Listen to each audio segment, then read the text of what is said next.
Hello student, आज के इस वीडियो में हम लोग मैट्रिसेस के बारे में स्टार्ट करेंगे जो कि क्लास 12 का एक चैप्टर है। तो सबसे पहले चलिए हम सीखें कि मैट्रिसेस हम लोग पढ़ते क्यों हैं, ओके। और मैट्रिक्स का इस्तेमाल कहाँ होता है। मैट्रिक्स का क्वेश्चन बोर्ड के लिए और जीएमएस के लिए काफी इंपॉर्टेंट है, ठीक है। तो ये चैप्टर काफी इजी है, इसे आप इजीली सॉल्व कर सकते हैं, ओके। इसके क्वेश्चंस काफी इजी होते हैं, जेईई मेंस में भी, एडवांस में भी और बोर्ड के तो इजी होते हैं, ओके। तो चलिए सबसे पहले हम सीखते हैं कि मैट्रिसेस हम लोग क्यों पढ़ते हैं, ओके।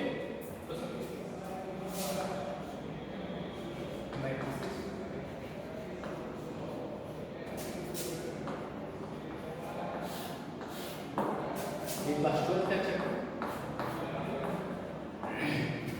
ओके। तो सबसे पहले देखिए, जैसे सपोज दैट मेरे पास 5 थिंग्स है, ओके। 5 थिंग्स है, उस 5 थिंग्स को अरेंज करना एक पार्टिकुलर वे में ताकि उस पांचों थिंग्स को इंडिविजुअली हम पढ़ पाए, ओके। तो फिर कैसे करेंगे। अब इस 5 को आप ऐसा करिए 6 लेंगे, ओके। 6 कोई थिंग्स है और उसे हमें अरेंज करना है। तो हम लोग ऐसा कर सकते हैं कि एक एलिमेंट यहाँ से करें, एक यहाँ, एक यहाँ, एक यहाँ, एक यहाँ, एक तरीका तो ये हो सकता है, ठीक है। दूसरा ऐसे 1 2 3 4 5, ठीक है। ये ऐसे हो सकता है, 6 को ऐसे सजा, या फिर ऐसे भी हो सकता है कि 6 को ऐसे सजा, ठीक है। तो पर ये जो है एक पार्टिकुलर वे हो सजाने में, तो ऐसे भी सजा सकते हैं। 4 यहाँ लिख दे, 2 यहाँ लिख दे, पर आप देखते हैं यहाँ पे 2 स्पेस खाली हो गए, तो ये एक जेन्युइन तरीका नहीं सजाना, ओके, अरेंज करने का। पर ये देखिए यहाँ पे 6 पोजीशन, 6 के 6 फुल है, यहाँ भी और वहाँ भी, ठीक है। तो मैट्रिसेस को जो हम मैट्रिसेस होता है क्या, इसे हम पार्टिकुलर रो और कॉलम्स में सजाते हैं। रो क्या होता है, कॉलम्स क्या होते हैं, आपको बता रहे हैं, ठीक है। तो मैट्रिसेस क्या है, कलेक्शंस ऑफ आइटम्स, मतलब कलेक्शंस ऑफ आइटम्स के बारे में किस तरह कलेक्शन करेंगे, ठीक है, उसको अरेंज करेंगे, उसी को मैट्रिसेस कहते हैं, the arrangements of items, okay. The arrangement, तो देखिए जैसे सपोज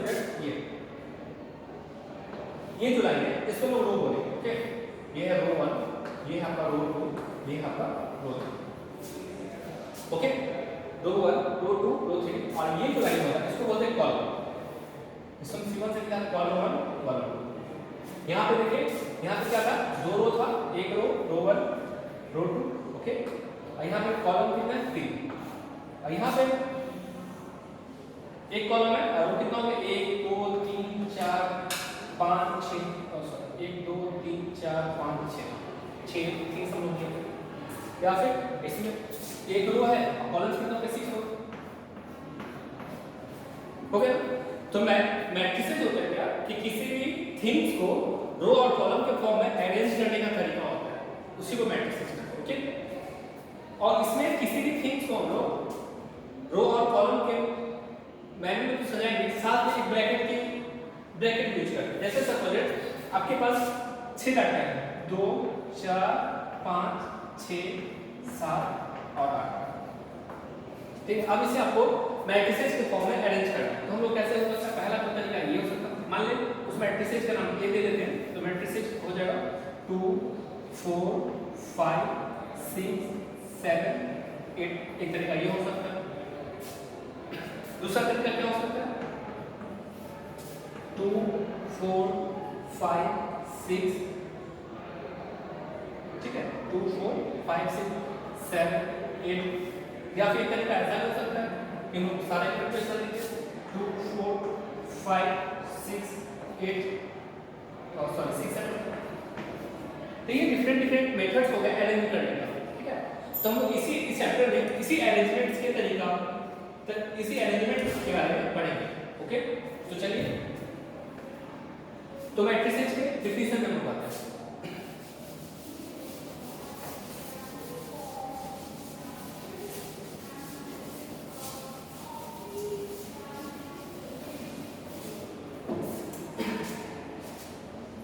तो सबसे पहले डेफिनेशन मैट्रिसेस का,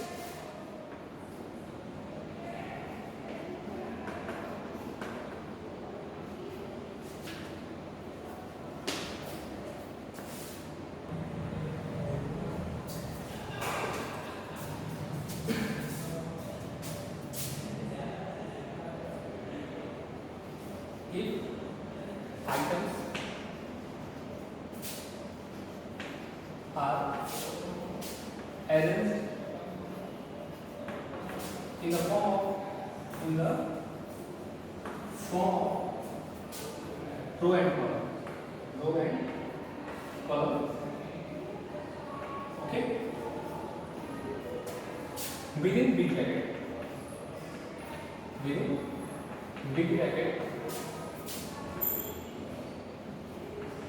it forms matrix. Okay, matrix singular होता है और मैट्रिक्स प्लूरल होता है. ओके, तो और खास बात it is denoted by any capital letter, denoted by any capital letter.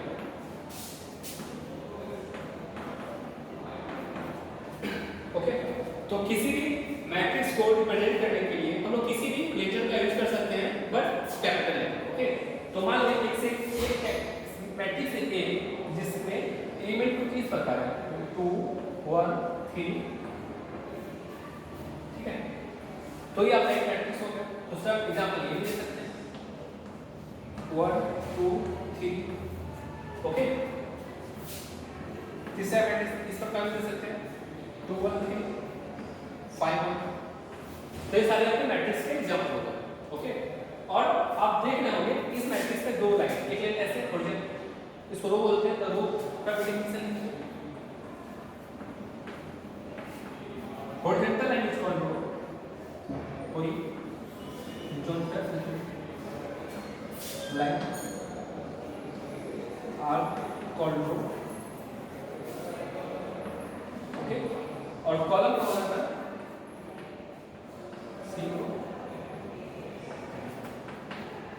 vertical lines are called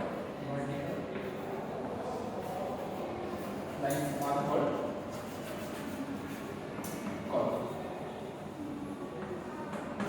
okay, तो देखिए इस मैट्रिक्स में हॉरिजॉन्टल कितने 1 2, इसमें 2 रो हो गए, कॉलम 1 2, कॉलम भी आपके 2 हो गए. मैट्रिक्स बी में देखिए तो इसमें रो तो 1 है और कॉलम 1 2 3, इसमें 1 रो है और 3 कॉलम है. ओके, इस मैट्रिक्स में देखिए तो रो हमारा 2 है 1 2 और कॉलम देखें तो 1 2 3 कॉलम है. ओके, तो ये सारे मैट्रिक्स को अपने कॉलम में राइट डाउन कर लीजिए.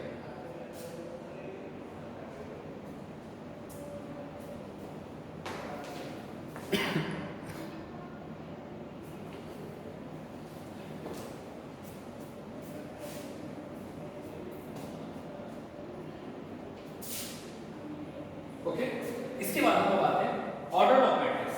ऑर्डर ऑफ मैट्रिक्स क्या होता है ना, ऑर्डर ऑफ मैट्रिक्स रिप्रेजेंट करता है कि किसी मैट्रिक्स में कितने रो है और कितने कॉलम है. ओके, ऑर्डर ऑफ मैट्रिक्स क्या रिप्रेजेंट करता है, किसी मैट्रिक्स में कितने रो है और कितने कॉलम है. और रो को m से रिप्रेजेंट किया जाता है, स्मॉल m से, और कॉलम को स्मॉल m से. मतलब मान लें कि किसी मैट्रिक्स में आपके पास m रो है और n कॉलम है. ओके, आप किसी मैट्रिक्स में m रो है और n कॉलम है तो उसके ऑर्डर हो जाएंगे m cross n. Okay,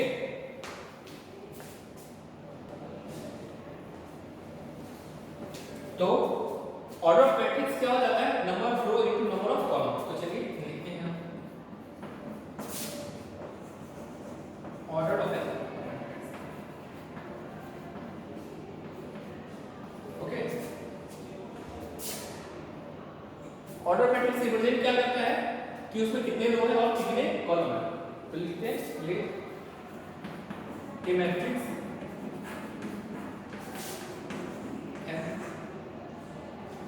m row and n column. Okay, कितने रो है, m रो है n कॉलम है. तो ऑर्डर ऑफ मैट्रिक्स में क्या हो जाएगा, order of matrix equal to m into n. Okay, मतलब नंबर ऑफ रो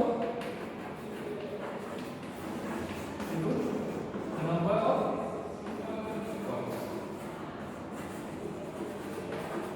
ओके, तो ऑर्डर ऑफ मैट्रिक्स को भी अपने कॉलम में राइट डाउन कर दीजिए.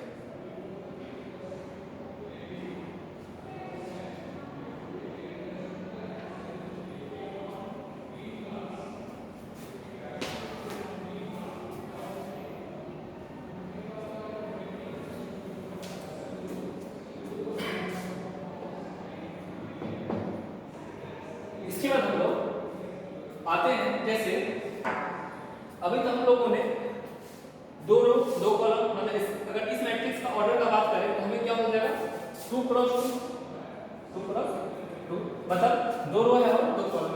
इस मैट्रिक्स का ऑर्डर पूछे तो क्या हो जाएगा, इसमें देख रहे हैं कितनी रो है, 1 रो है और 3 कॉलम है, इसका ऑर्डर क्या हो जाएगा 1 क्रॉस 3। ओके, और उस मैट्रिक्स का बात किया जाए मैट्रिक्स सी का, तो इसका ऑर्डर कितना हो जाएगा, इसमें देख रहे हैं 1 रो है 2 रो है 2 रो हो गया और कॉलम 3 है, इसका ऑर्डर हो जाएगा 2 क्रॉस 3। ओके, तो आप लोगों को मैट्रिक्स का ऑर्डर फाइंड करना सीख गए होंगे। चलिए इसका ऑर्डर बताइए क्या होगा, 1 2 4 5 6 1 2 5 2 1 3। ओके, ये आपका एक मैट्रिक्स दिया होगा और इस मैट्रिक्स का आपको ऑर्डर फाइंड करना है। ओके, तो अब इस मैट्रिक्स का ऑर्डर क्या होगा, तो please pause the video and think and से what will be order of this matrix। तो जैसे कि आप देख रहे होंगे कि यहाँ पे 1 रो 2 रो 3 रो है, तो 3 और कॉलम आपके 1 2 3 4 4, इसका ऑर्डर हो जाएंगे 3 क्रॉस 4। ओके, तो हम लोगों ने अभी तक यह पढ़ा कि किसी मैट्रिक्स क्या होता है, रो क्या होते हैं, कॉलम क्या होते हैं और साथ में ऑर्डर ऑफ मैट्रिक्स क्या होते हैं। ओके, अब स्टूडेंट्स जैसे कि ये मैट्रिक्स हम लोगों ने देखा कि इसके ऑर्डर 3 क्रॉस 4 होते हैं, तो इसी तरह कोई मैट्रिक्स 10 क्रॉस 10 का भी हो सकता है, नहीं? तो हम लोग सारे मतलब अब ये सारे पोजीशन, जैसे अगर हमसे पूछना हो कि ये 1 कहां पे, तो कैसे बताएंगे, ये 3 कहां पे, तो ये कैसे बताएंगे ताकि वो पार्टिकुलर पोजीशन में होगा। ओके, तो हर एक मैट्रिक्स में हर एक एलिमेंट का एक पार्टिकुलर पोजीशन होता है, ठीक है? तो उस पोजीशन का हमें जैसे पोजीशन के बारे में कहेंगे तो समझ जाएंगे कि ये 2 है, वहां पे 2 होगा, वहां पे 4 होगा, तो वो क्या होगा। ओके, तो हम उसके बारे में पढ़ते हैं जिसे हम कहते हैं position value of element in a matrix. Okay, तो चलिए अब हम मूवी सीख लेते हैं।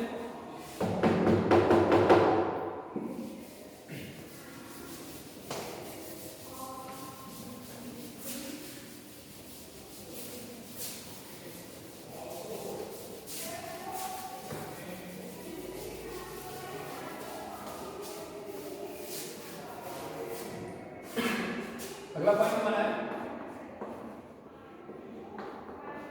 Position value of element in a matrix. Okay, तो इसे एग्जांपल में समझते हैं, मतलब let A of matrix A of order 3 cross 4। Okay, मान लेते हैं कोई मैट्रिक्स है जिसका ऑर्डर क्या है 3 क्रॉस 4 है, मतलब 3 रो है और 4 कॉलम है। ओके, जैसा कि हम लोगों ने पढ़ा था ऑर्डर ऑफ मैट्रिक्स में, तो एक मैट्रिक्स ए है जिसका ऑर्डर क्या है 3 क्रॉस 4 है। अब हमें इसमें सारे एलिमेंट्स का पोजीशन वैल्यू के रिस्पेक्ट में मैट्रिक्स कंस्ट्रक्ट करना। ओके, तो मान लेते हैं मैट्रिक्स ए है, तो सबसे पहले हमने एक मैट्रिक्स बना लिया 3 रो, मतलब 3 रो हमारी, मतलब ये पहला रो, ठीक है? एक बात याद रखें, ये मैट्रिक्स ए है, इसमें सारे एलिमेंट्स को स्मॉल ए आई से रिप्रेजेंट किया जाता है, स्मॉल आई। ये आई जो होता है रो को रिप्रेजेंट करता है, जे क्या होता है जे कॉलम को रिप्रेजेंट करता है। ओके, ए जो होता है उसका करेस्पॉन्डिंग एलिमेंट्स को दिखाता है। तो सबसे पहले 3 रो है 1 2 3 और कॉलम 4 1 2 3 4। तो पहला देखिए इस फर्स्ट एलिमेंट का पोजीशन वैल्यू होगा a11। a11 कहने का मतलब क्या होता है first row and first column. Okay, second यहां पर इसका पोजीशन वैल्यू a21। a21 कहने का मतलब क्या होता है second row and first column. Okay, a31 कहने का मतलब क्या होता है third row and first column. जैसा कि हम लोग देख रहे हैं कि इसमें रो 3 है तो रो 3 ही तक फॉर्म करेंगे, अगर वो 4 होता तो 4 ही फॉर्म करते। ओके, पर कॉलम्स कितने 4 है तो ये 4 टैग कॉलम हो गए। तो इस यहां पर जो एलिमेंट्स होंगे उसका पोजीशन वैल्यू होगा a12 first row and second column. यहां जो एलिमेंट्स होगा उसका पोजीशन वैल्यू होगा a22 second row second column. यहां जो एलिमेंट्स होगा उसका पोजीशन वैल्यू होगा a32 मतलब third row second column. Okay, similarly third column, यहां पर थर्ड कॉलम है, थर्ड कॉलम और ये फर्स्ट 3, यहाँ पर जो एलिमेंट्स होगा उसका होगा ए सेकेंड रो है और थर्ड कॉलम, ओके। यहाँ जो एलिमेंट्स होगा वो थर्ड रो है और थर्ड कॉलम। सिमिलरली फोर्थ, ये है फोर्थ कॉलम, पर कौन सा कॉलम रो है? फर्स्ट रो, तो इसका पोजीशन वैल्यू होगा फर्स्ट रो फोर्थ कॉलम। यहाँ पे ये है सेकेंड रो और फोर्थ कॉलम, और ये जो हो जाएगा थर्ड रो और फोर्थ कॉलम। तो इस तरह हमने एक मैट्रिक्स बना लिया जिसमें सारे एलिमेंट का पोजीशन वैल्यू के रिस्पेक्ट में फिल कर दिया, ओके। तो इसे आप अपने कॉपी में राइट डाउन कर लीजिए और साथ में आपको एक मैट्रिक्स कंस्ट्रक्ट करना है, ये मैट्रिक्स बनाना है ऑफ ऑर्डर 3 क्रॉस 2, ओके। तो सबसे पहले आप इसे राइट डाउन कर लीजिए और अगला बार एक मैट्रिक्स फॉर्म करिए जो और जिसका ऑर्डर क्या है 3 क्रॉस 2, मतलब क्या 3 रो है और 2 कॉलम है। सिमिलरली रिस्पेक्ट पोजीशन वैल्यू के रिस्पेक्ट में आपको बनाना, ओके। तो please pause the video and write down and solve that question.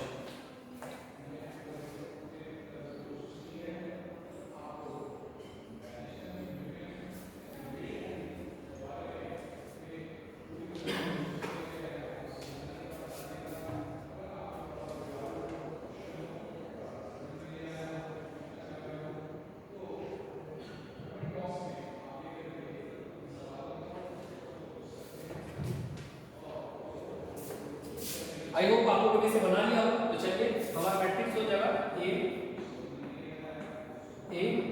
आई से, आई मान रो होता है, जे मान कॉलम होता है।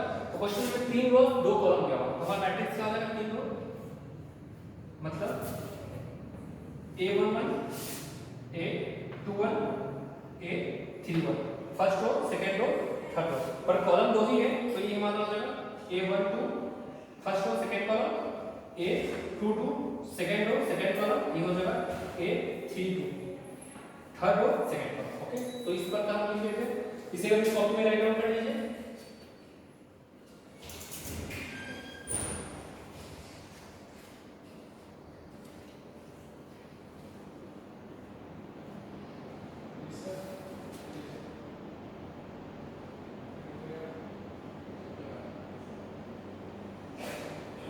ओके, अब हम लोग ये क्वेश्चंस की क्वेश्चन की तरफ मूव करते हैं जिसमें हमें मैट्रिक्स कंस्ट्रक्ट करना, ओके।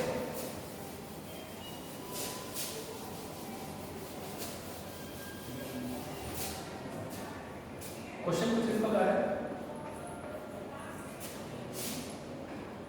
कंस्ट्रक्ट ए मैट्रिक्स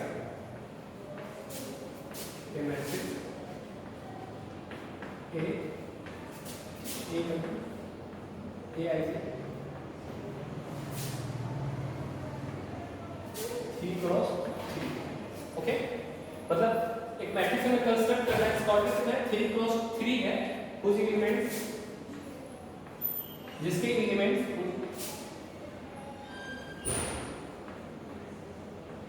राइट है, ठीक है।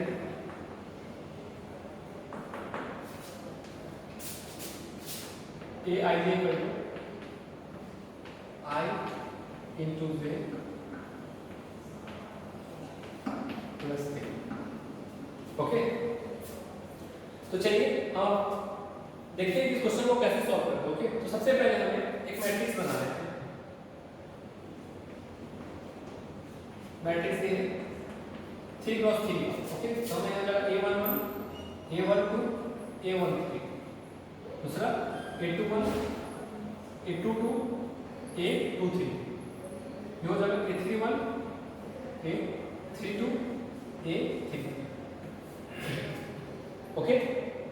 अब पहला एलिमेंट फिर कौन सा, पहले पोजीशन पे कौन सा एलिमेंट होगा? तो ये होगा A11, हमें दिया हुआ यहाँ I भी 1 है J भी 1 है, ओके। क्योंकि A I J ये होता है A I और J, ओके। तो हमारा यहाँ पे I भी 1 है J भी 1 है, तो यहाँ पे पुट करेंगे 1 into 1 प्लस 3, तो हमें हो जाएगा, ये हो जाएगा 4, ओके। तो हमारा पहला मैट्रिक्स हम कंस्ट्रक्ट कर देंगे, तो हम यहाँ पे क्या लिख देंगे 4, ओके। दूसरा में A12 माना क्या हो जाएगा? यहाँ पे I 1 है तो I की जगह तो 1 लिखेंगे, J क्या है 2 है तो J की जगह 2 प्लस 3, तो देखते हैं 1 into 2 प्लस 3 5, ओके, तो 1 2 हमारा यहाँ पे एलिमेंट क्या हो जाएगा 5। ओके, उसी तरह A1 3 I यहाँ 1 है, J 3 है प्लस 3, तो 3 1 into 3 3 प्लस 3 6, तो यहाँ हमारा एलिमेंट आ जाएगा क्या 6। ओके, उसके बाद A21 में मतलब इस पोजीशन पे A21 हमने इसका फाइंड कर लिया, इसका फाइंड कर लिया, इसका फाइंड कर लिया, इसका अब इसका करना है A21 फाइंड। A21 के लिए I हमारा क्या है 2 है, J क्या है 1 है, ओके, प्लस क्या है 3, तो 2 into 1 2 प्लस 3 क्या हो जाएगा 5, तो मतलब यहाँ पे एलिमेंट क्या आ जाएगा हमारा 5। ओके, अब इस एलिमेंट के लिए फाइंड करेंगे A22, तो यहाँ पे I हमारा 2 है, J भी 2 है, 2 into 2 प्लस क्या है 2 into 2 प्लस 3 क्या आ जाएगा 2 into 4 प्लस 3 7, तो हमारा एलिमेंट क्या होगा 7। अगला एलिमेंट A23, ओके 2 3 यहाँ के लिए देखेंगे, तो यहाँ हमारा I क्या है 2 है, J क्या है 3 है, तो 2 into 3 प्लस 3 क्या हो जाएगा 2 into 3 हो जाएगा 6 प्लस 3 9, तो हमारा ये एलिमेंट क्या आ जाएगा 9। ओके, उसके बाद हम क्या करेंगे इसके लिए फाइंड करना होगा इस एलिमेंट इस पोजीशन में कौन सा एलिमेंट होगा, क्या एलिमेंट होगा, तो A31 यहाँ I देखते हैं 3 है, तो 3 J क्या 1 है प्लस 3, तो 3 1 3 प्लस 3 क्या हो जाएगा 6 हो जाएगा। ओके, तो यहाँ पर 6। अब इस एलिमेंट के लिए फाइंड करेंगे तो क्या हो जाएगा A32, फिर तो क्या हो जाएगा I हमारा 3 है, J क्या है 2 है प्लस 3, 3 2 का 6 प्लस 3 क्या हो जाएगा 9, यहाँ पे तुम देखेंगे। ओके, और लास्ट एलिमेंट क्या है A33 हमारा यहाँ पे A33, ओके, तो A33 यहाँ I भी क्या है 3 है, J भी क्या है 3 है, अब प्लस क्या है 3, तो 3 3 9 प्लस 3 क्या हो जाएगा 12, तो हमारा यहाँ एलिमेंट क्या हो जाएगा 12। ओके, तो इस प्रकार हमने एक मैट्रिक्स का सेट किया A, तो A का क्या हो जाएगा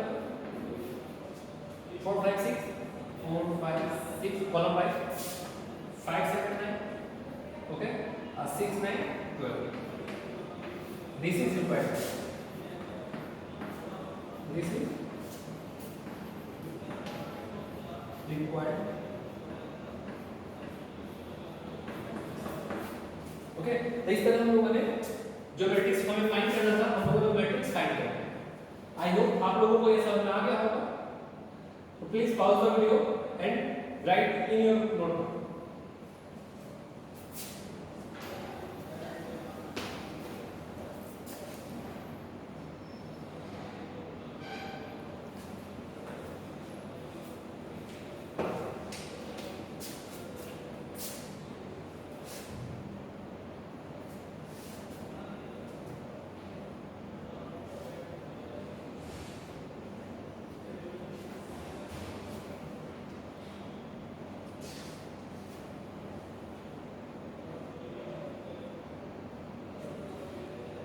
आई होप आप लोगों ने सब्जेक्ट कॉपी में राइट कर लिया होगा, तो चलिए अब नेक्स्ट पॉइंट को नोट करते हैं।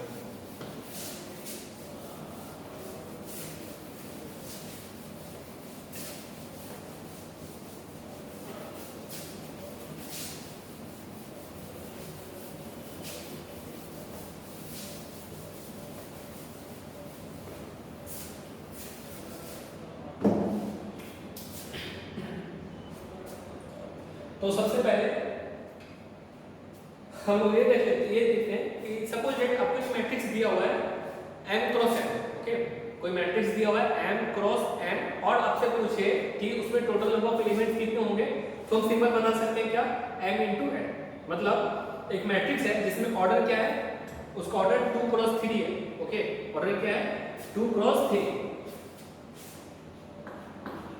और उसे पूछे कितने उसमें एलिमेंट्स कितने होंगे टोटल, तो सिंपल है 2 into 3 6, ओके। तो अगर नंबर ऑफ एलिमेंट्स बोले तो सिंपली हम लोग क्या करते हैं नंबर ऑफ टर्म से मल्टीप्लाई करते हैं, number of row into number of column equal to 6, okay, ये तो इजी है। इसके बाद हम लोग आते हैं टाइप ऑफ मैट्रिक्स, क्या है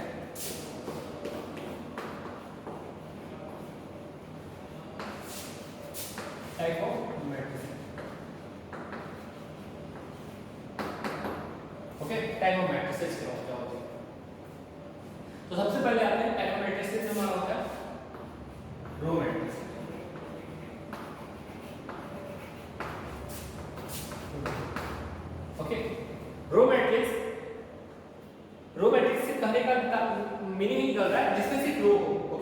मतलब रो कॉलम में ऐसा तो हो नहीं सकता, मतलब ऐसा मैट्रिक्स जिसमें सिर्फ एक रो, ओके, और कॉलम कितने कुछ भी हो सकते हैं, कॉलम्स 2 4 5 1 2 कुछ भी, ओके।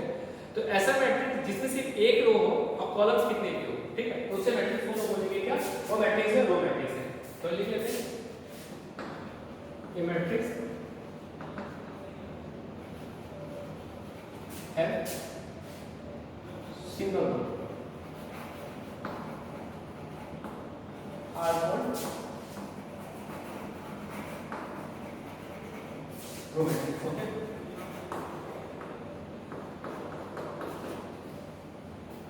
ऐसा मैट्रिक्स जिसमें सिर्फ एक रो हो उसको क्या बोलेंगे, row matrix.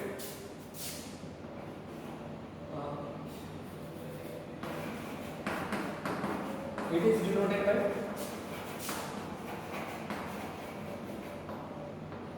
What times N any number, okay, N कुछ भी हो सकता है, जैसे एग्जांपल के लिए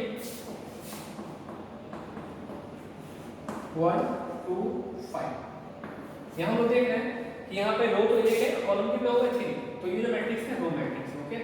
दूसरा एग्जांपल 2 4 16 5 13, ओके। अब हम लोग देख रहे हैं कि यहाँ पे रो कितने हैं, एक, कॉलम कितना होगा 1 2 3 4 5, इसका ऑर्डर देखें 1 टाइम्स 1 क्रॉस, ओके, इसका ऑर्डर हो गया ये 1 क्रॉस 5, ओके। तो आप लोगों ने देखा, हम लोग देख रहे होंगे यहाँ पे कि इस दोनों मैट्रिसेस में रो तो एक है और कॉलम्स कितने भी हो सकते हैं, प्रेजेंट, ओके। तो ऐसे मैट्रिक्स जिसमें रो एक हो उसे मैट्रिक्स को हम लोग क्या बोलेंगे, रो मैट्रिक्स। तो इस डिफिनेशन को अपने कॉपी में राइट डाउन कर लीजिए।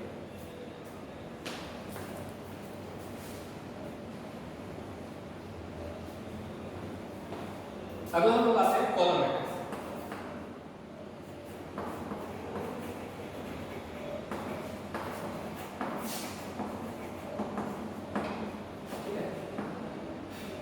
कॉलम मैट्रिक्स को लिखने से डिफिनेशन लिखने से पहले कुछ समझा देते हैं कि सिंपल सेम रूल जहां रूल रो का अप्लाई होता है यही इसमें भी फॉलो होता है कि वैसा मैट्रिक्स जिसमें सिर्फ सिंगल एक कॉलम हो, ओके, मतलब इसमें रो कितना भी हो सकता है, रो 2 3 4 5 हो सकता है, बट कॉलम क्या होना चाहिए, एक ही होना चाहिए। तो ऐसा रो जिसमें सिंगल एक ही कॉलम हो, तो ऐसे मैट्रिक्स को क्या बोलेंगे, कॉलम मैट्रिक्स। तो इसका डेफिनेशन क्या हो जाएगा, matrix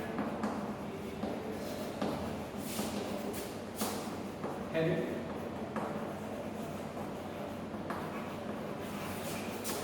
single column, okay, a matrix जिसके पास एक सिंगल कॉलम, ठीक है, उसे क्या बोलेंगे, column matrix. It is denoted bye n times 1, ठीक है, इसे कैसे डिनोट करेंगे, n टाइम्स 1, जैसे n कुछ भी हो सकता है, कोई भी रियल नंबर, कोई भी नेचुरल नंबर। एग्जांपल के लिए 2 1 3, यहाँ हम देख रहे हैं कि रो कितने हो गए, 1 2 3 और कॉलम 1 है, इसका ऑर्डर देंगे 3 क्रॉस 3 जो मैट्रिक्स है कॉलम मैट्रिक्स से एग्जांपल है। अगला 3 15 2 1, ओके। तो यहाँ देखें दो हमारे यहाँ कितने हैं, 1 2 3 4, ओके, इसका ऑर्डर है 4 क्रॉस कॉलम देखिए, तो ऐसे मैट्रिक्स को बोलेंगे कॉलम मैट्रिक्स। तो इसीलिए आपने कॉपी में राइट डाउन कर लीजिए।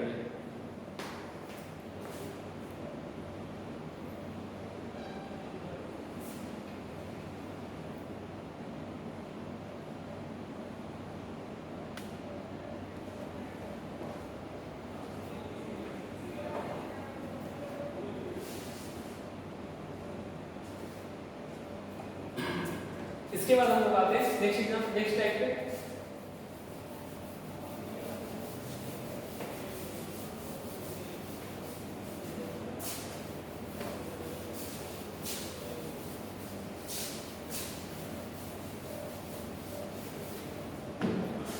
नेक्स्ट है हमारा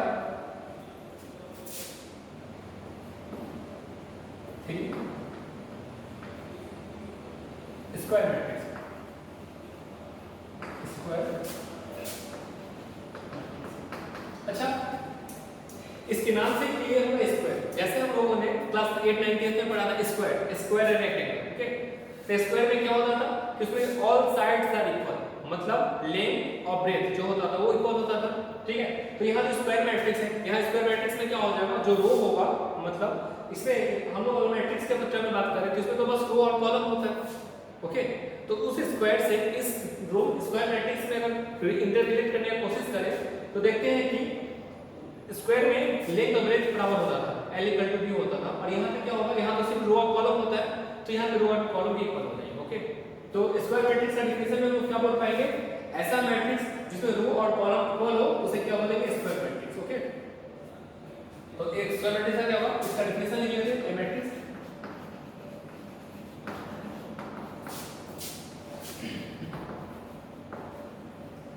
which है equal number of row and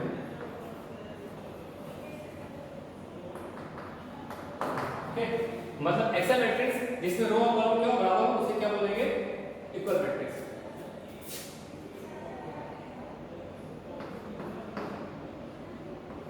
it's order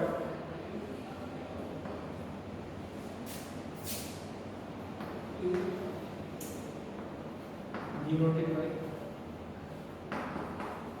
बस, ओके।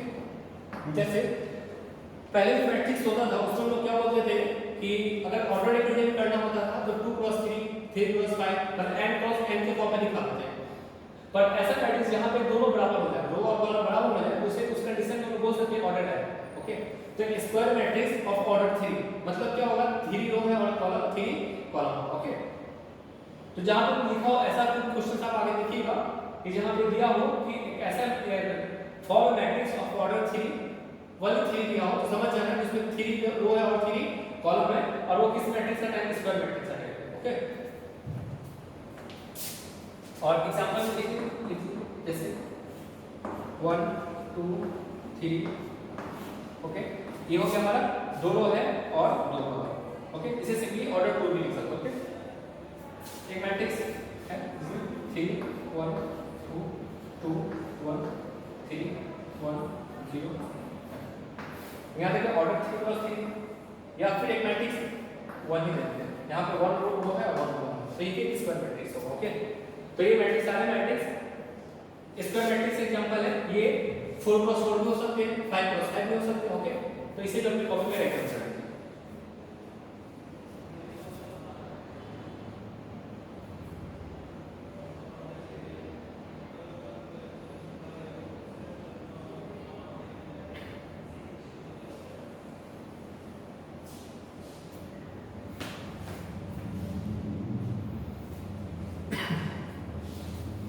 इसके बाद हम लोग आते हैं डायगोनल मैट्रिक्स।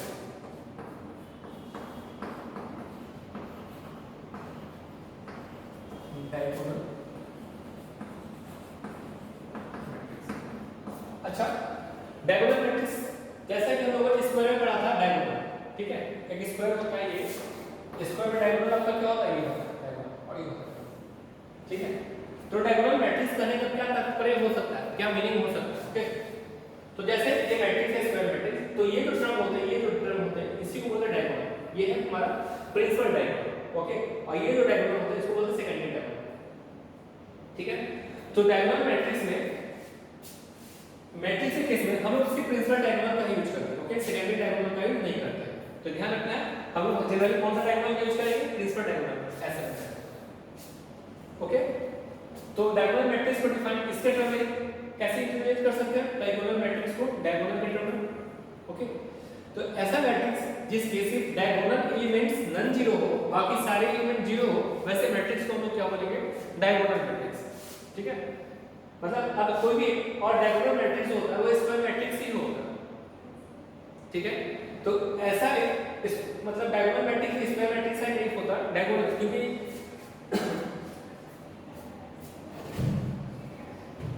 डायगोनल मैट्रिक्स ऐसा मैट्रिक्स जिसके डायगोनल एलिमेंट नॉन जीरो हो, बाकी सारे एलिमेंट जीरो हो, उसको हम लोग क्या बोलेंगे, डायगोनल मैट्रिक्स, ठीक है। तो चलिए इसे एग्जाम डेफिनेशन इसका लिख लेते हैं कि matrix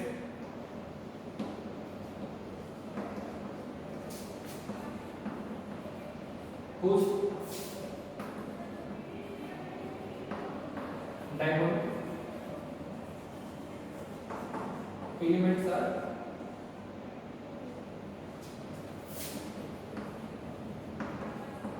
non-zero and other all elements are 0 is called diagonal matrix. ठीक है, तो एग्जांपल के लिए ये मैट्रिक्स ये है, यहाँ जाएगा 3 0 0 0 2 0 0 0 5। तो ये जो मैट्रिक्स है हमारा वो हमारा डायगोनल मैट्रिक्स है। ओके, यहाँ देख रहे हैं कि प्रिंसिपल डायगोनल के जो एलिमेंट्स है वो नॉन जीरो है, बाकी सारे एलिमेंट्स के यहाँ पे जीरो है। तो ऐसा मैट्रिक्स जिसके प्रिंसिपल डायगोनल एलिमेंट्स के एलिमेंट्स नॉन जीरो, बाकी एलिमेंट जीरो, वैसे मैट्रिक्स को हम लोग डायगोनल एलिमेंट्स कहते हैं। इट इज आल्सो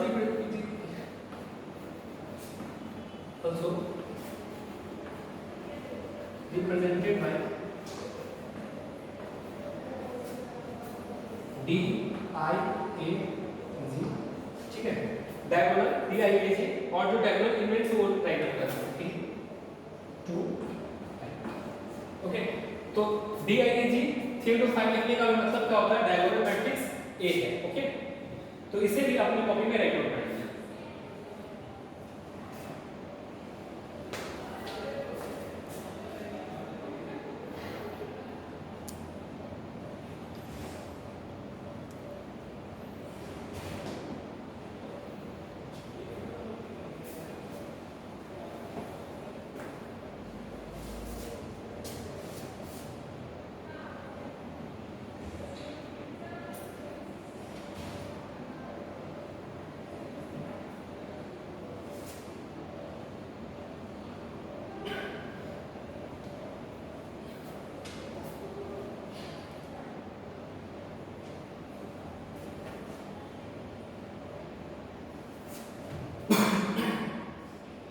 इसके बाद हम लोग स्केलर मैट्रिक्स के बारे में पढ़ते हैं। ओके, तो टाइप ये हमारा 4 का 5 है स्केलर मैट्रिक्स।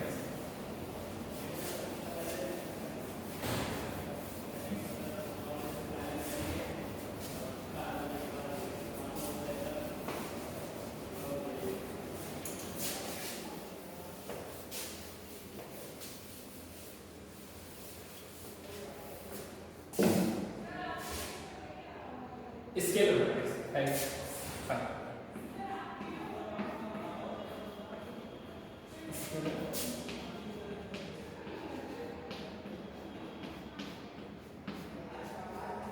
ठीक है, तो स्केलर मैट्रिक्स क्या होता है, ऐसा मैट्रिक्स जिसके diagonal elements non zero and equal हो। ओके, मतलब ये भी डायगोनल मैट्रिक्स का टाइप है, बस डायगोनल एलिमेंट्स के डायगोनल मैट्रिक्स में उसके एलिमेंट डिफरेंट हो सकते थे। ओके, परंतु स्केलर मैट्रिक्स में ऐसा डायगोनल मैट्रिक्स जिसके सारे elements diagonal elements principal diagonal का एलिमेंट्स होगा वो क्या होना चाहिए, इक्वल होना चाहिए। तो ऐसे मैट्रिक्स को हम लोग क्या बोलेंगे, स्केलर मैट्रिक्स बोलेंगे। ओके, जैसे इसके डेफिनेशन लिख लेते हैं, square matrix, a square matrix whose principal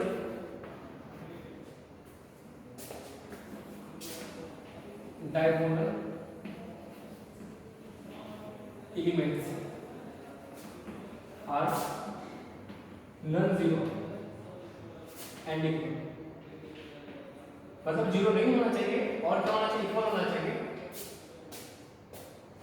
remaining all elements are zero, remaining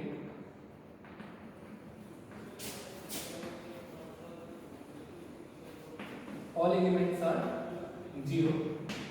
okay, are called scalar matrix. Example के लिए क्या हो जाएगा हमारा, एक मैट्रिक्स ये है, ये हो जाएगा 3 0 0 0 3 0 0 0 3। ओके, तो ये जो मैट्रिक्स है हमारा क्या है, स्केलर मैट्रिक्स है। एक अदर एग्जांपल ले लेते हैं, -2 0 0 0 -2 0 0 0 -2। ओके, तो ये जो मैट्रिक्स है, मैट्रिक्स भी यही हमारा क्या होगा, एक स्केलर मैट्रिक्स होगा।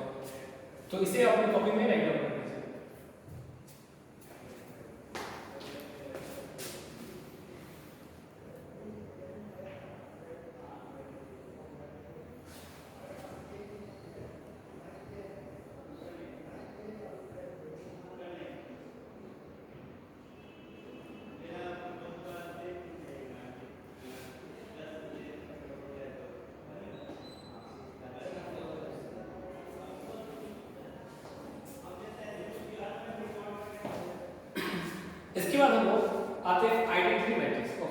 या फिर यूनिट मैट्रिक्स।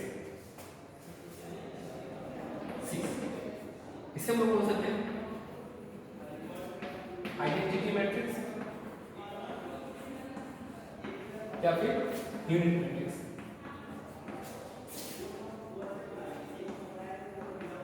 ओके, पहले हम लोग इसे समझते हैं। आइडेंटिटी मैट्रिक्स होता है क्या? ऐसा मैट्रिक्स जिसके प्रिंसिपल डायगोनल एलिमेंट्स 1, ओके, या फिर ऐसा स्केलर मैट्रिक्स जिसके प्रिंसिपल डायगोनल एलिमेंट्स ओनली 1 हो, ओके। तो ऐसे मैट्रिक्स को हम लोग क्या बोलेंगे? Identity matrix, okay. मतलब ये जो है ये भी स्क्वायर मैट्रिक्स ही होना चाहिए, ठीक है, ये भी, और इसके भी सारे नॉन डायगोनल एलिमेंट्स क्या होंगे? 0 होंगे। डायगोनल एलिमेंट्स क्या होना चाहिए? 1 होना चाहिए, और नॉन डायगोनल एलिमेंट्स क्या होगा? 0 होगा। तो ऐसे मैट्रिक्स हम लोग क्या बोलेंगे? आइडेंटिटी मैट्रिक्स, और इसे दूसरा यूनिट मैट्रिक्स के भी नाम से जाना जाता है, ओके। इसके भी डेफिनेशन लिख लेते हैं। ए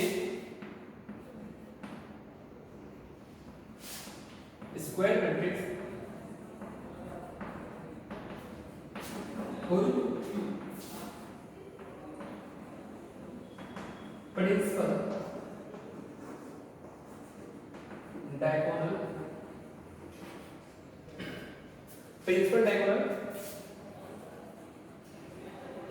elements are 1, ठीक है, 1 of the unity, and other remaining elements are 0. Other remaining elements are 0, okay. ऐसे एलिमेंट्स को हम लोग क्या बोलते हैं? Identity matrix. एक बात और इसे एक पार्टिकुलर सिंबल से प्रेजेंट किया जाता है। It is denoted by capital R। It is denoted by capital R। मतलब कहेंगे अब अगर आप आई देखें तो समझ जाना है मैट्रिक्स के केस में कि वो आइडेंटिटी मैट्रिक्स होगा। आइडेंटिटी मैट्रिक्स हम लोग अपने हिसाब से 2x2 का भी ले सकते हैं, 1 0 0 1, या फिर कहीं जरूरत पड़े तो 3x3 का भी ले सकते हैं, 1 0 0 0 1 0 एंड 0 0 1, ओके। तो हम लोग अपने हिसाब से इसे 2x3 2x2 का, 3x3 का, या फिर 1+1 का ले सकते हैं, ओके। और इसे पार्टिकुलर सिंबल आई से रिप्रेजेंट किया, इसे भी अपने कॉपी में राइट कर लीजिए।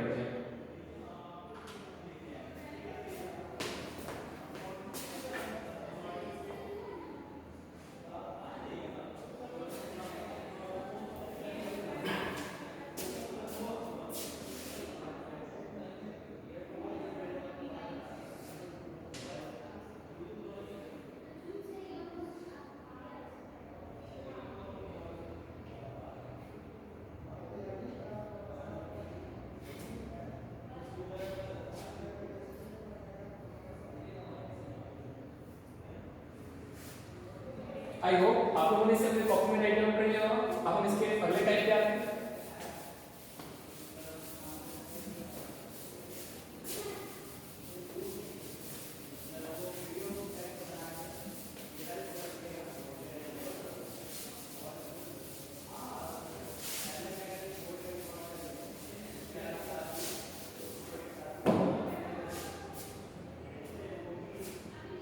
तो अब अगला टाइप है हमारा जीरो मैट्रिक्स, या फिर इसे लोग बोल सकते हैं दूसरा नाम इसका null matrix, null matrix, okay. तो सीधा कि ये भी स्क्वायर मैट्रिक्स का टाइप है जिसमें सारा एलिमेंट 0 होता है, ओके।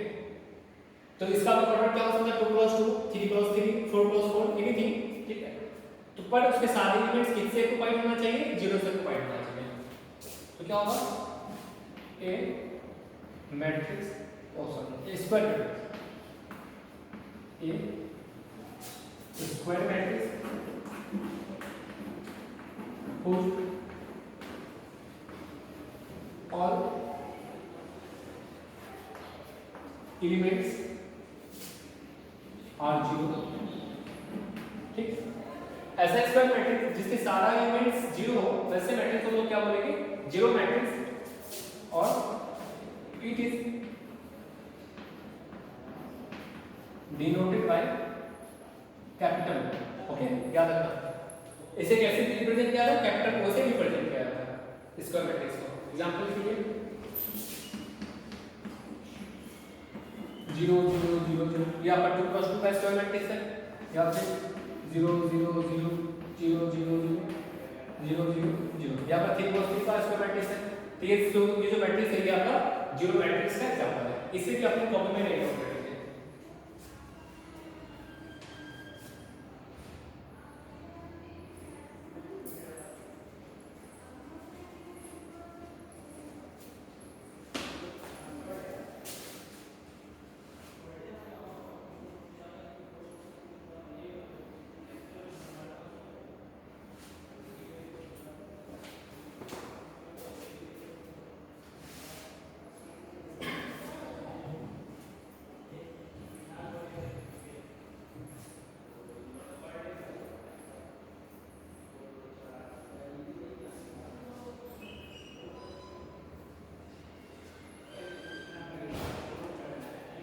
आई होप आप लोगों ने इसे अपने कॉपी में राइट आउट कर लिया होगा।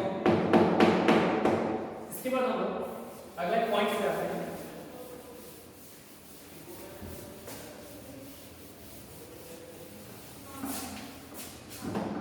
पॉइंट हमारा equality of matrix.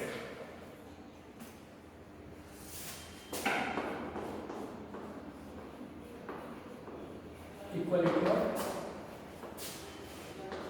Matrix, sorry matrix. Equality का मतलब क्या होता है? कंपेयर करना, मतलब वो इक्वल है या इक्वल नहीं है। ओके, तो इक्वल तभी हम कर पाएंगे जब दो मैट्रिक्स हो, और दो मैट्रिक्स तो मैट्रिसेस हो जाएगा। ओके, तो इक्वलिटी ऑफ मैट्रिक्स कहता है क्या? इसके अकॉर्डिंग कि दो मैट्रिक्स तभी इक्वल होगा जब उसके ऑर्डर्स इक्वल हो। ठीक है, तो मान ले दो सेट्स है, दो मैट्रिक्स है ए और मैट्रिक्स बी। ओके, दो मैट्रिक्स है ए और मैट्रिक्स बी, उस मैट्रिक्स ए और बी को तभी इक्वल कह पाएंगे जब उसके ऑर्डर्स इक्वल हो। पॉइंट 1, पॉइंट 2, उसके करस्पॉन्डिंग सारा एलिमेंट्स इक्वल हो। जैसे मैट्रिक्स ए का a11 पे अगर एलिमेंट 3 है तो मैट्रिक्स बी का भी a11 पे एलिमेंट 3 होना चाहिए। ओके, मतलब सारा, मतलब a11 a12 a2 जो भी हो रिस्पेक्टिव पोजीशन का एलिमेंट्स इक्वल होना चाहिए। तो उस कंडीशन में बोलेंगे दोनों मैट्रिक्स क्या होगा? इक्वल होगा। तो चलिए इसे डिफाइन करेंगे। Let A and B are two matrix। Okay, A और B क्या है? दो मैट्रिक्स है और इस मैट्रिक्स को इक्वल का बोलते हैं। ओके, तो पॉइंट 1 ऑर्डर्स आर इक्वल, उनके ऑर्डर क्या होना चाहिए? इक्वल होना चाहिए। पॉइंट 1। दूसरा, all corresponding elements must be equal, all corresponding elements must be equal। Okay, उनका ऑर्डर इक्वल होना चाहिए, साथ में उनके करस्पॉन्डिंग एलिमेंट्स का ऑर्डर भी क्या होना चाहिए? इक्वल होना चाहिए। तो ऐसे कंडीशन में हम बोलेंगे दोनों मैट्रिक्स इक्वल। एग्जांपल के लिए एक मैट्रिक्स A है जिसके एलिमेंट्स 1 2 5 6 है। ओके, और मैट्रिक्स B उसके भी एलिमेंट्स 1 2 5 और 6 है। ओके, अब देखिए हम लोग यहाँ A11 पे मैट्रिक्स 1 का A का तो A1 पे 1 है और मैट्रिक्स B का A11 पे B एलिमेंट 1 है। ओके, A12 पे एलिमेंट देखें तो यहाँ एलिमेंट 2 है और यहाँ पे देखिए A12 पे तो यहाँ भी एलिमेंट 2 है। ओके, A13 पे देखें तो भी 5 है और यहाँ भी 1, सॉरी 2 A21 पे यहाँ भी एलिमेंट देखें तो 5 और A31 पे सॉरी 22 पे एलिमेंट देखें तो वो 6 है और यहाँ पे देखिए 22 पे एलिमेंट हमें क्या मिला? वो 6 बना। करस्पॉन्डिंग सारे एलिमेंट सेम है और इसके भी ऑर्डर जो है 2 क्रॉस 2 है और इनका जो ऑर्डर क्या है? 2 क्रॉस 2 है। तो ऐसे कंडीशन में बोलेंगे मैट्रिक्स ए और मैट्रिक्स बी क्या है? हमारा इक्वल है। ओके, और इक्वल होने पे ये सारा रूल फॉलो हो जाएगा। ओके, तो इसे क्या अपनी कॉपी में राइट डाउन करेंगे।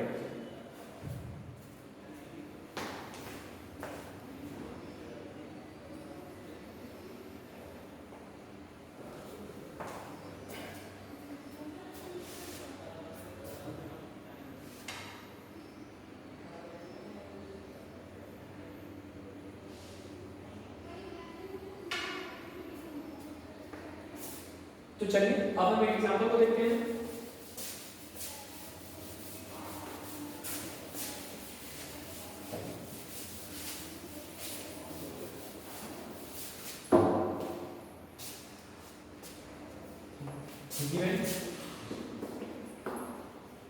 Question number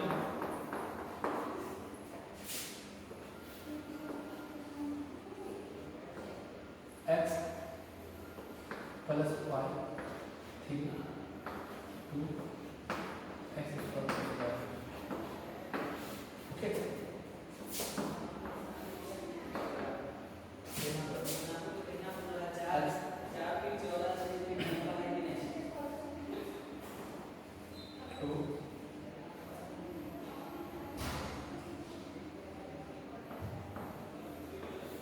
okay.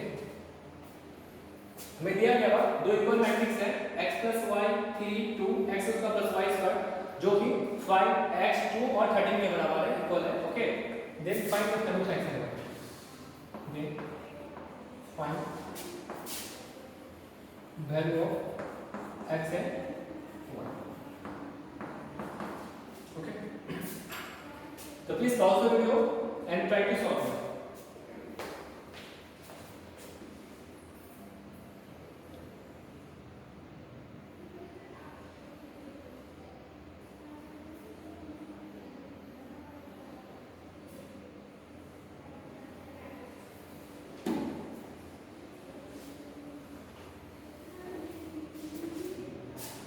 आई होप आप लोगों ने इसे सॉल्व कर लिया होगा। तो चलिए इसके सॉल्यूशंस को हम देखते हैं। सबसे पहले जब दो मैट्रिक्स इक्वल होता है उसके कॉरस्पॉन्डिंग ऑल एलिमेंट्स इक्वल होते हैं। ओके, तो हम लोग a12 और दूसरे मैट्रिक्स a12 एलिमेंट को देखते हैं।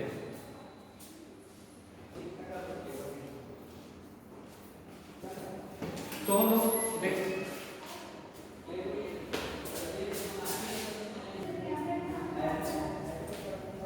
तो चलिए अब इसके सॉल्यूशंस को देखते हैं। हम लोग जानते हैं कि इक्वल मैट्रिक्स के केस में होता है कि उसके कॉरस्पॉन्डिंग सारे एलिमेंट्स इक्वल होने चाहिए और उनका ऑर्डर भी सेम होना चाहिए। तो जैसा कि हम देख रहे हैं ऑर्डर इक्वल है तो इसके कॉरस्पॉन्डिंग एलिमेंट्स भी क्या होना चाहिए, इक्वल होना चाहिए। तो a12 एलिमेंट्स को a12 के साथ कंपेयर करें तो हमें x की वैल्यू क्या मिल जाएगा 3 मिल जाएगा। ओके, तो हमें x और y का वैल्यू फाइंड करना, x का वैल्यू तो फाइंड हो गया। ओके, अब x प्लस y को जब 5 के साथ कंपेयर करेंगे x plus y equal to 5 हो जाएगा और x का वैल्यू तो हमें पता है 3 है तो 3 प्लस y इक्वल टू 5 तो हमें y का वैल्यू मिल जाएगा 2। ओके, तो इस प्रकार में x का वैल्यू मिल गया 3 और y का वैल्यू मिल गया 2।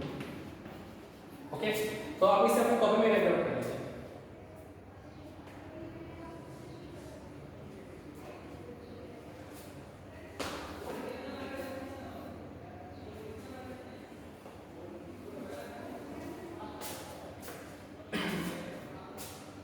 तो चलिए अब हम नेक्स्ट पॉइंट पर आते हैं।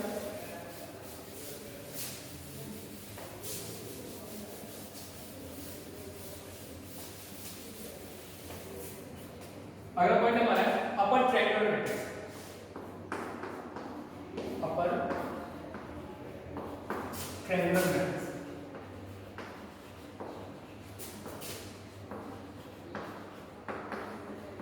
ठीक है।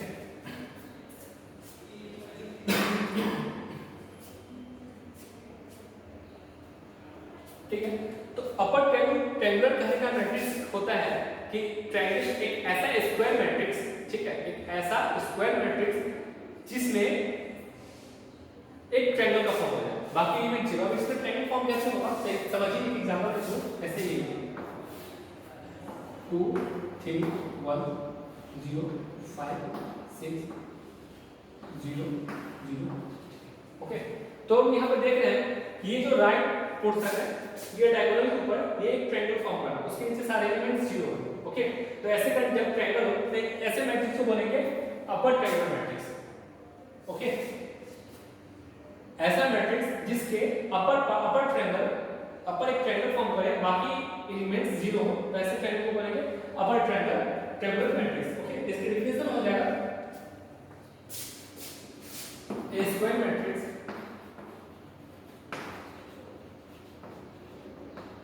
ए I J, okay, called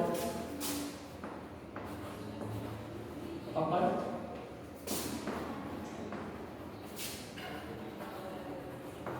triangular matrix if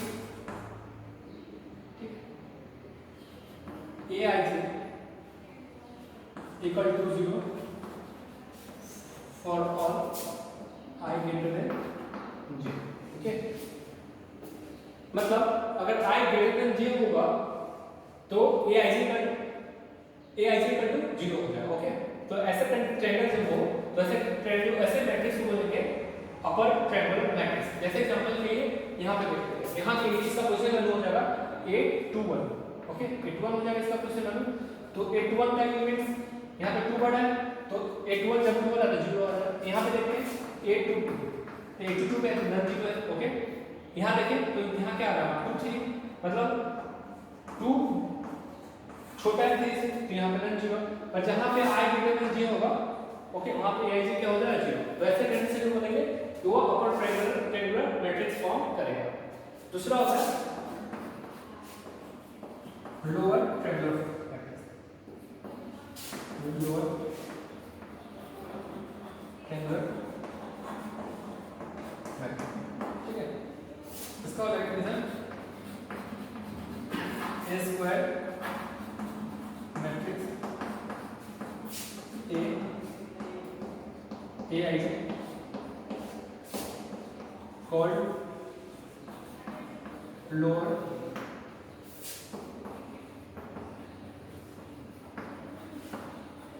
triangular matrix if Aij equal to 0 for or I less than j, okay. इसमें लोअर वाले के केस में उल्टा हो जाता है, अपर वाले केस में I greater than j होता है और लोअर ट्रायंगुलर मैट्रिक्स के केस में j greater than I होता है। और इसके एग्जांपल्स क्या है, इसको कर 1 0 0 3 0 2 1 5 6, ठीक है। तो ये डायगोनल्स के नीचे के एलिमेंट्स आपके नन 0 होंगे और अपर पार्ट 0 हो जाएंगे। कैसे मैट्रिक्स को बोलेंगे लोअर ट्रायंगुलर मैट्रिक्स और इस ट्रायंगुलर मैट्रिक्स को बोलेंगे अपर ट्रायंगुलर मैट्रिक्स। तो इसे अपने कॉपी में राइट आउट कर लीजिए। नेक्स्ट वीडियो में हम लोग पढ़ेंगे कि मैट्रिक्स का एडिशन, सब्ट्रैक्शन, मल्टीप्लिकेशन कैसे होता है, कैसे किसी स्टेटमेंट को हम लोग मैट्रिक्स में फॉर्म कर पाएंगे और मैट्रिक्स के हेल्प से कैसे किसी लीनियर इक्वेशंस को सॉल्व कर पाएंगे। तो ये सारे हम आपको नेक्स्ट वीडियो में बताएंगे। तो आप इसे अपने कॉपी में राइट आउट कर लीजिए। तो आज के लिए इतना ही, थैंक यू।